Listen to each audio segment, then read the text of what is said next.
et bienvenue. Donc cette semaine, je pense que c'est la dernière semaine où je travaille effectivement sur cette voiture. Il y aura peut-être des bricoles à faire après le contrôle technique, on verra bien. Mais pour l'instant, pour moi, ça devrait être la dernière semaine. Enfin, j'en sais rien. Ça dépend de ce que des pièces que je vais avoir besoin, ou pas, ou quoi, ou qu'est-ce. Donc, si j'en résume à mes dernières investigations, si je me fie à ça, pour moi l'alternateur il n'est pas bon. Je ne suis pas censé sortir 18-19 volts de la prise derrière, comme dans la vidéo, comme on voit dans la vidéo précédente, la semaine dernière. Donc, bon, j'ai peut-être un plan B. Après j'ai un peu de faire une bricole là, mais avec un relais qui fait un contact avec mes... c'est pas pérenne comme solution dans le temps. Donc effectivement j'ai contrôlé sur le C15 qui a sensiblement le même type d'alternateur, il sort la même tension normalement de la prise qui alimente l'ampoule, de la prise qui recharge le branchement qui recharge la batterie, ce qui est relativement normal. Donc bah on va voir ce qu'on peut faire avec ça. Et puis j'espère que ça va le faire. Moi je vous montre ça tout de suite. Bon alors voilà, ça c'est l'alternateur de la 504.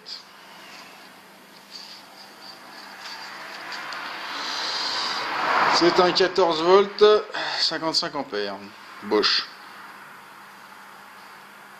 Donc là.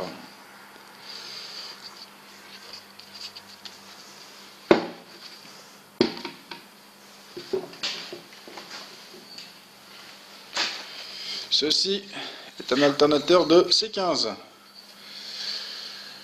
C'est un que j'ai en rab dans toutes les pièces que j'avais achetées avec. Donc bon, on va dire que je pourrais m'en séparer si vraiment il y a besoin. Si on regarde,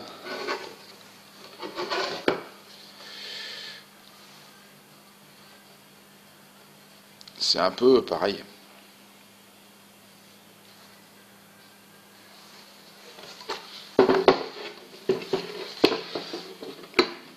C'est un peu complètement pareil même. Même emplacement, même machin. Le seul truc c'est le déport de la poulie. Mais si on remplace la poulie une par l'autre, je pense qu'il n'y a pas de problème. Donc alternateur de C15, 14 volts, 55 ampères, Bosch. Voilà. Je pense que c'est le même élément. Il y a juste des trucs, une petite modif qui change, qui fait que la référence n'est pas la même. Mais, à mon avis, c'est le même.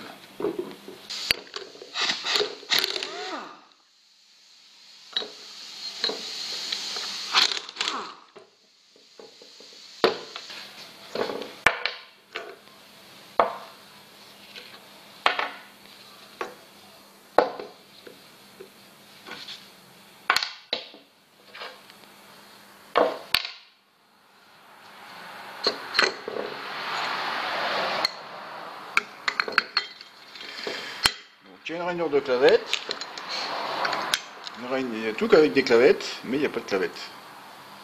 Bon, on va dire que c'est bon.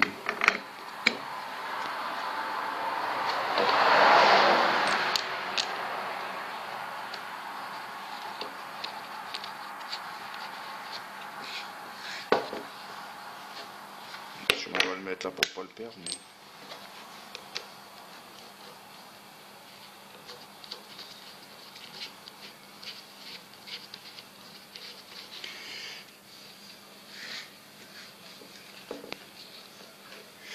j'ai quand même l'impression que ça va pas aller.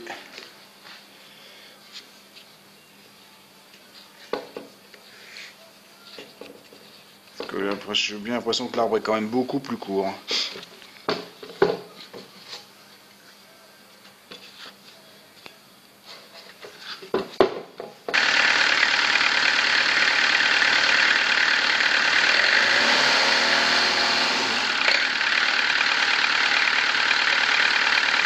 Donc là c'est l'alternateur de C15 qui est monté. Donc les tensions sont très bonnes. J'ai la même tension à la cosse dès qu'il alimente le voyant que à la bobine, à la batterie. Et le voyant s'éteint. Donc c'est bien ça. Donc l'alternateur est pas bon. Sauf que je peux pas laisser celui-là parce que les patoches sont pas tout à fait au même endroit et je peux pas mettre le blocage de tension. Puis bon, c'est flagrant que l'alternateur il est trop court. Je peux pas laisser non plus pris sur deux filets, c'est pas bon non plus. Donc je vais le redémonter et je vais voir si je peux prendre la plaque de redressage arrière de celui-ci qui est au cul et la mettre sur l'autre. Alors voilà, ça c'est l'alternateur qui était sur la 504. J'ai gardé tout l'extérieur, le stator, le rotor, la carcasse en aluminium, mais le stator et tout le système là, hop, voilà, tout ça là, ça c'est celui de la 504. Donc bon, c'est crade, machin, il y a certainement une diode qui doit être cramée là-dedans. Faudrait tester, ça se teste, hein, après ça se répare. Hein. Mais bon, j'ai démonté complètement l'autre et puis j'ai complètement remplacé. Donc tout ce qui est stator bobiné et partie régulation, c'est tout. C'est tout là. Tout j'ai changé. J'ai remis les charbons j'ai remis les siens parce qu'ils étaient meilleurs que ceux-là. Bon voilà. Donc maintenant il n'y a plus qu'à remonter la poulie. Ça, hop. La poulie, l'écrou et tout ça, qui est à la bonne longueur. Et là maintenant on retombe sur nos pattes. Donc je remonte ça sur la voiture et je teste si ça fonctionne. Il n'y a pas de raison que ça ne fonctionne pas.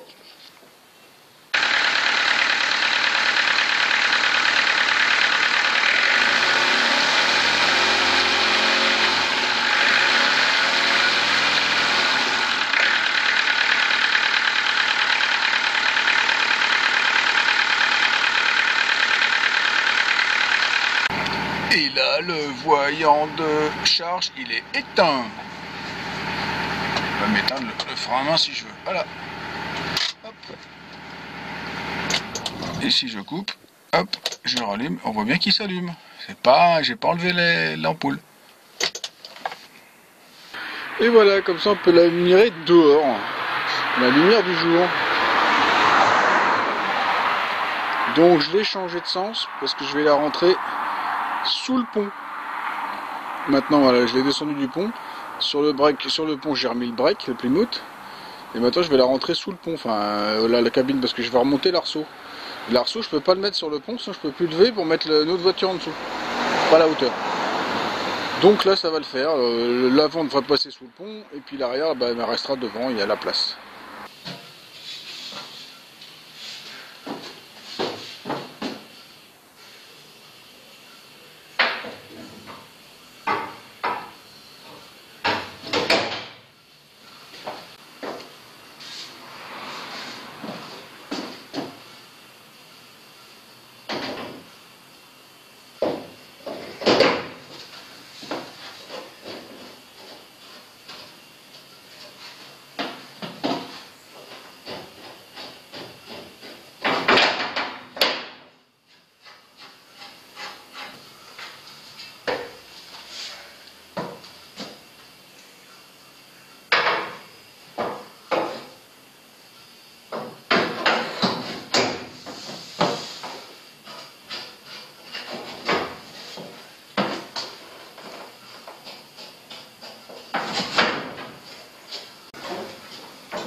Voilà, toute l'armature est montée.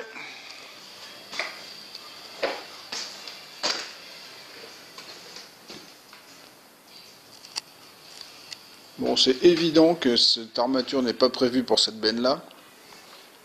Que normalement, les supports ils viennent se visser là. Toc, toc, toc.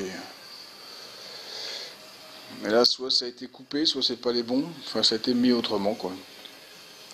Bon, bref, c'est à monter. Ça n'a pas été simple parce que les lattes... ouh. Bref. Et ben, le fond de la benne et les crados. Forcément, je l'ai lavé tout à l'heure à grande eau. Et puis, bah, je piétine dans la benne qui est humide. Et puis, avec mes pieds crado, bah, ça fait crado. Et voilà, la bâche est mise.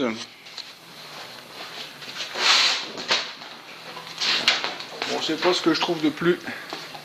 C'est pas ce que je trouve de plus esthétique, mais de toute façon... Pour voyager avec, je vois pas d'autre moyen que de la mettre dedans. Sinon, il faut que je la laisse démonter dans la benne, mais bon. Ça rentre pas vu que c'est plus grand que la benne. On va tirer, on va attendre toutes les sangles. Et puis ça va le faire. Donc le truc qui fait que, que c'est pas son arceau qui va bien, et c'est pas non plus son arceau qui va bien, c'est que normalement la bâche elle est censée passer de ce côté-là de la tôle, pour l'écoulement de l'eau. Et puis l'arceau il est censé venir là, enfin bon bref. Et là, la bâche, elle reste là, et elle reste là, quoi. Ça fait de l'air qui rentre là. Bon, moi, j'ai roulé avec comme ça, hein, c'est pas très gênant, mais il faut juste que là, il y a deux barres. Ici, là, il y a deux barres. Il y a une barre ici, il y a une barre là, vissée après l'arceau, qui tiennent la bâche, justement. On voit les attaches. Celle-là, il faut mettre des cales de 15 mm. Bon, j'étais dessus, hein, pour décaler, justement, l'arceau. Bon, moi, je le monte, mais je pense que ce sera démonté après.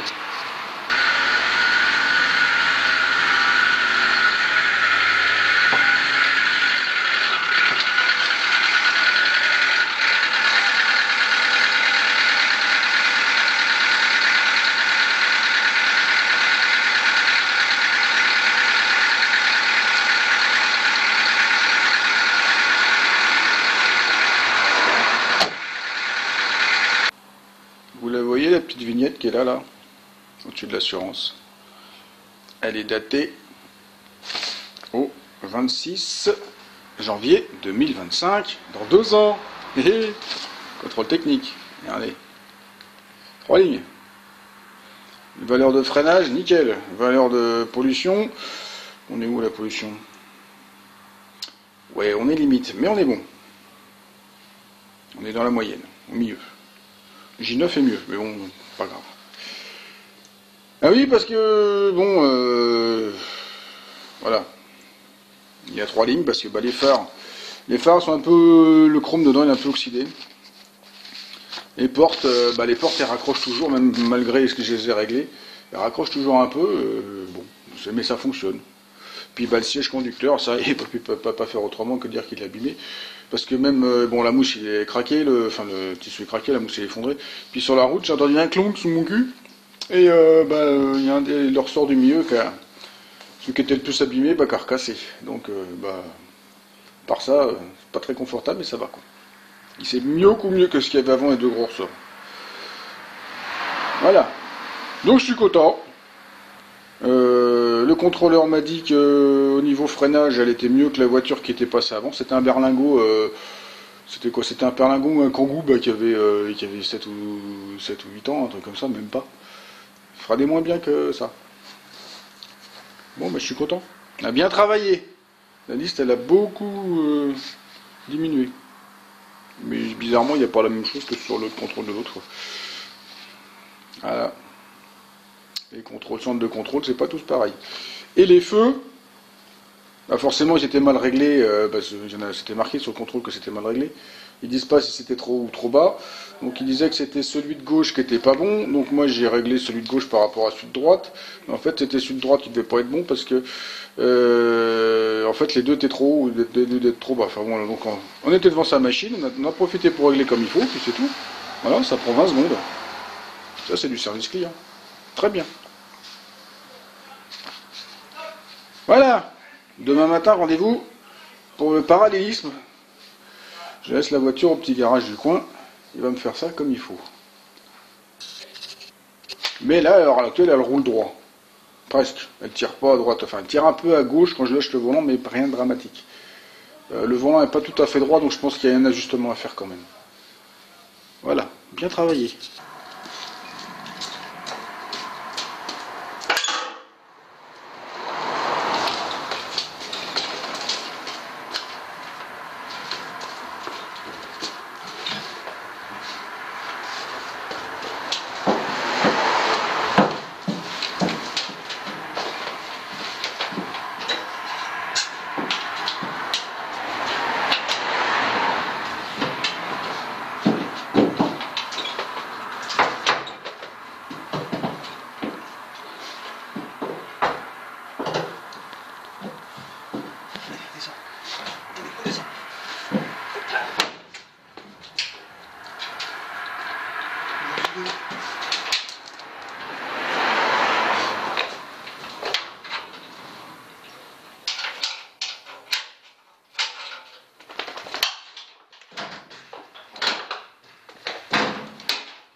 Voilà la route pour le garage.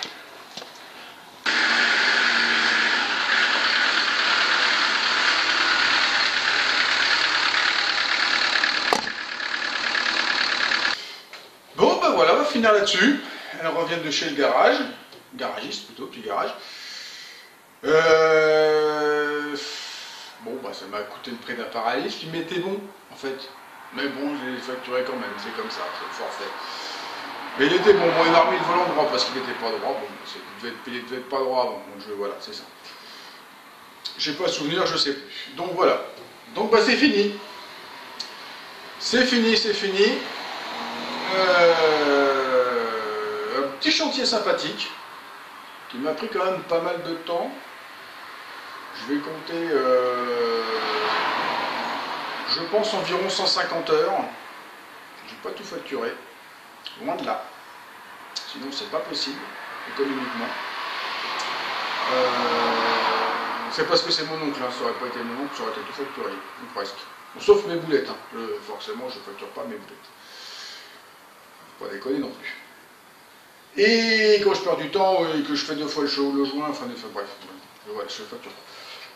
Donc, bah, pour une voiture qu'on a acheté une bonne base, je trouve que c'est beaucoup de taf quand même, hein. Bah, bon. J'imagine même pas si je l'avais acheté un peu plus rouillé. C'était ouf. Comme le C15, je pense, en pire. Le C15, j'ai quand même été, je trouve, relativement vite. C'est un peu plus compliqué au niveau de refaire les sous-bassements. Enfin bref. C'est un peu plus compliqué au niveau des formes des tours. Mécaniquement, bah, elle va bien. Elle a bien roulé l'aller-retour contrôle technique. Là, je vais la reprendre pour aller. Avant de la livrer, je vais faire une centaine de kilomètres avec quand même. C'est pour moi qui la livre en plus, avant qu'ils viennent la chercher. Je repars avec, donc il y a 350 bornes à faire. Hein, faut pas déconner, il faut que ça les fasse. Et puis voilà, donc là-bas je vais être démonté pour le voyage certainement, parce que ça, mine de rien, ça sent bien que ça tire. Et puis voilà, donc ce chantier se termine là. C'est pas plus mal. Il y en a un autre qui va rentrer derrière et qui presse aussi. Entre les deux, je vais essayer de finir le C15. Je vais pas essayer, je vais finir le C15 la semaine prochaine. Que je lui remonte ce qui reste à faire. Parallélisme pareil. Contrôle technique. Et puis après, on voit ce qu'il y a à faire sur le contrôle technique. J'espère qu'il sera aussi bien que celui-là. On verra bien. C'est pas gagné. Bon, j'en ai refait pas mal aussi. Voilà. Mais c'est une voiture sympa, franchement. Bon, je leur fais une bricole sous le fauteuil pour accrocher leur ressort qui était cassé. Celui qui était complètement cassé, je l'ai viré, puis j'ai mis des trucs dans l'autre sens. Enfin bon, ça le fait, ça va, c'est plus souple, ça le fait bien. Ça reste confortable, ça. Bon, il faudra quelque chose de plus pérenne, mais ça c'est le métier d'un tapissier, qui a du ressort au mètre, et puis moi j'en ai pas. Voilà, après il faut que je dépouille un canapé, mais je sais pas, ça va être compliqué. Voilà, que dire de plus? Bah rien, c'était sympa. Je dirais que je veux la même, ouais, pourquoi pas. Pourquoi pas. C'est vrai que le pick-up c'est pratique, hein. J'ai mis le VO derrière, ouais c'est pratique. Puis on peut mettre du bordel, des machins, plus facilement que dans le G9, mais c'est pas pareil. Le G9 est plus bas, on peut monter plus des trucs plus gros, mais là on peut mettre des trucs plus longs, plus haut, moins long, enfin bon, on peut mettre du bois au travers si on veut avec le support. C'est un des véhicules différents, qui a une utilité différente. Voilà, en fait, il faut un truc de chaque, c'est mon problème, il va falloir plein des véhicules. Pour chaque utilité, il faut un véhicule. Bon bref. Celle-là, je la garde pas, et pas à moi. J'aurais bien aimé, mais je la garde pas. Voilà, voilà. Donc si ça vous a plu, si ça vous a diverti, si vous aimez les 504, vous mettez un petit pouce. Vous n'oubliez pas de me laisser un commentaire, de faire circuler sur les réseaux sociaux et de vous abonner à ma chaîne si ce n'est pas déjà fait. Et pour tous ceux qui veulent me joindre, tous les liens sont en dessous dans la description. Allez, au revoir, à la prochaine. Avec autre chose, pour ceux qui ont le j'espère. Sinon, c'est surprise. Allez, au revoir. Bon, bah, me voilà de retour. Je viens d'aller faire 100 km avec 1h40 par les petites routes et puis des axes un peu plus grands, mais pas de 2x2 voies. Hein. Roule bien. J'ai mal au cul parce que la banquette elle fait mal au cul, la mousse cote mon naze. Sinon c'est un velours à conduire, c'est souple, bon ça roule pas vite. Hein. J'ai dû la pousser à 110, un petit bout de droite, mais bon avec là ça qui bat le vent là, c'est pas, mais bon ça le fait. On peut rouler. J'ai à peu près un quart de réservoir, enfin au niveau des graduations, je sais pas ce que ça veut dire en vrai. Donc voilà, c'est fini. Elle roule bien en plus. Je suis jaloux, j'en veux une. Non, je sais pas. Allez, au revoir.